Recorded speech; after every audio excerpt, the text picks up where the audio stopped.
प्रियम बासु जी Dubai से। राधे राधे महाराज जी।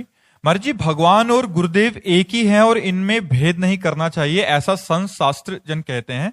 जैसा भगवान का स्वभाव है वो भक्त को कभी त्याग नहीं करते, वैसे ही क्या गुरुदेव भी त्याग नहीं करते या गुरुदेव त्याग कर देते हैं? दोष नहीं, गुरुदेव और भगवान के स्वभाव में अंतर मिलेगा और प्रभाव में अंतर मिलेगा। एक होते हुए भी प्रभाव में अंतर मिलेगा और स्वभाव में अंतर मिलेगा। प्रभाव, भगवान ने गिरिराज जी को उठाया, गुरुदेव ने उठाया। भगवान ने कालीदह में कालिया का मर्दन किया, गुरुदेव सांप पकड़ करके कटवा करके जीवित नहीं रह सकते। प्रगट में भगवान ने मुंजा टबी में आग लगी तो अपने मुख में आग पी गए, ऐसा नहीं। भगवान करोड़ों वायुओं जैसे महाबलवान हैं, प्रगट में गुरुदेव ऐसे नहीं, क्योंकि कृपा सिंधु भगवान हरि मनुष्य रूप धारण करके गुरु रूप में आए हैं, तो प्रभाव भी उतना ही। एक सीमित, असीम प्रभाव वाले होकर भी एक सीमित प्रभाव दिखाना, और स्वभाव भगवान कभी नहीं त्यागते, लेकिन गुरुदेव त्याग कर देंगे। यदि आप उनकी आज्ञा का पालन नहीं करते, आप मनमानी आचरण करते हो, तो आपको अपने से दूर कर देंगे, निकाल देंगे। और यदि फिर भी आप गुरु निष्ठा को धारण करें, तो गुरुदेव आपका परम कल्याण करके ही छोड़ेंगे।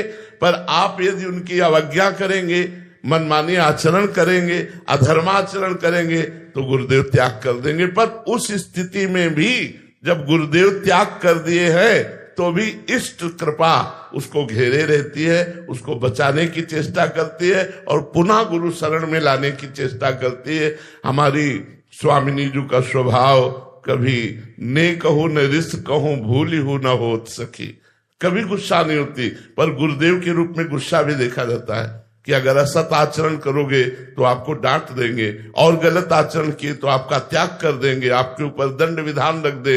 लेकिन इष्ट का स्वभाव ऐसा नहीं है। सहज स्वभाव पर्यो नवल किशोरी जी को मृदुता, दयालुता, कृपालुता की राशि है।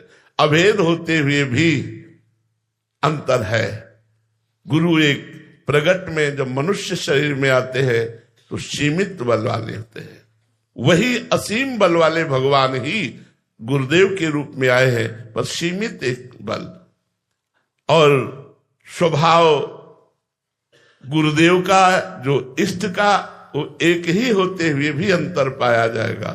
विमुख भये निमिषौ न अकृपा, जब चितये तब वैसे इष्ट का स्वभाव। लेकिन गुरु अगर आपको दंड दे दिया और आपको निष्कासित कर दिया तो आंख भी नहीं देंगे, दृष्टि भी नहीं देंगे, आप सुधार करो अपना, क्योंकि वो सुधारने के लिए आए हैं, इसलिए दंड विधान भी करेंगे। पर गुरु जब कोई हृदय से मान लेता है किसी संत को, तो चाहे जितना वो पतित हो जाए, जब तक उसका उद्धार नहीं होता तब तक वो चैन नहीं लेते। चाहे जन्म भले लेना पड़े, लेकिन वो शिष्य का परम कल्याण कर देते हैं। पर शिष्य का त्याग करते हुए देखा गया, शिष्य को शासन में लेते हुए देखा गया, दंड विधान करते हुए देखा गया। पर अगर शिष्य शरणागत बना रहे, भाव पुष्ट रहे, तो उसका काम बन जाए।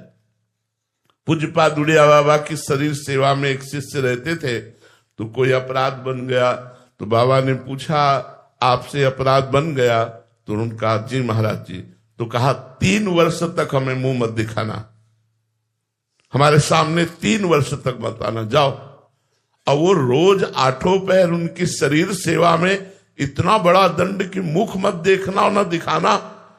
अब तो वो व्याकुल हो गए, पर गुरु आज्ञा चले गए और गंगा किनारे एक झोपड़ी बनाकर भजन करने लगे और रोते।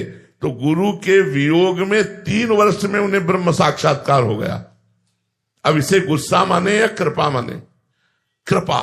गुरु का वियोग, भोजन भी अच्छा न लगता, रात दिन ब्रह्म चिंतन, 3 वर्ष में भगवत साक्षात्कार हो गया।